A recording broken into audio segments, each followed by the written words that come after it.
Okay, ibang dessert naman po ang lutuin ko ngayon. Ang tawag po nito ay mashed kamote, sweet kamote. Yung regular kamote lang sa palengke, turon siya. Imbis na saging, ginawa ko siyang kamote para iba naman. Tsaka yung iba yung lasa nito eh. Kasi ang ingredients nito ay cheese, and then may langka para medyo mabango at masarap. Tapos lalagyan natin siya mamaya ng milk, powdered milk. So, dito, inano ko na siya, minash ko na yung kamote, tapos yung cheese, tapos yung langka. So, ngayon, ang gagawin natin is babalutin natin ito dito sa turon wrapper. So, ang paggawa nito, ganito lang. Sobrang simple lang. Since nandito na lahat, again, nahawakan ko para ma-inlove yung mga kakain sa akin. Pero malinis po yung kamay ko. Promise. Bigyan na lang siya. Saan ba siya? Yan, bigyan yung pag-ano.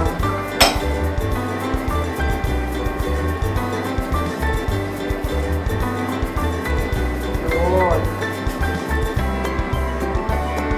Para madikit, lagyan natin siya ng water.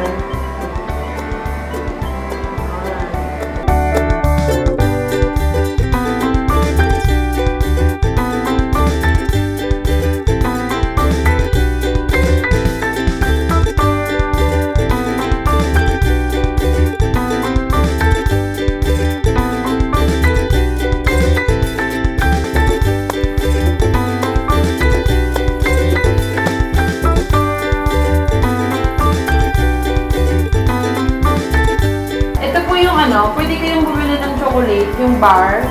Tapos tunawin nyo lang po. Kasi initin nyo lang, so tutunaw na siya. Yun, pwede nyo gamitin. Or pwede namang walang chocolate. Pag nawala na yung oil, yan. Pwede na natin ibulong dito sa powdered milk. Diba? Bongga.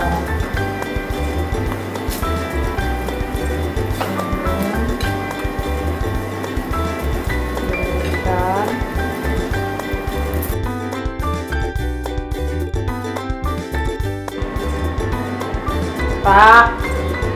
Kala nyo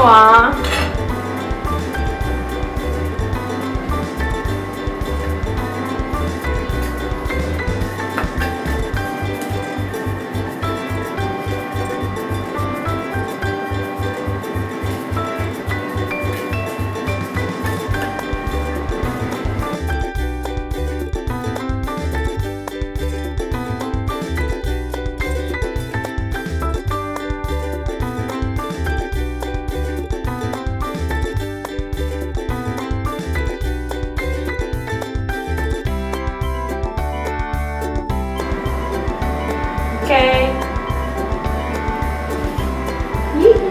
Ito po yung kamote turon ko with cheese inside and langka.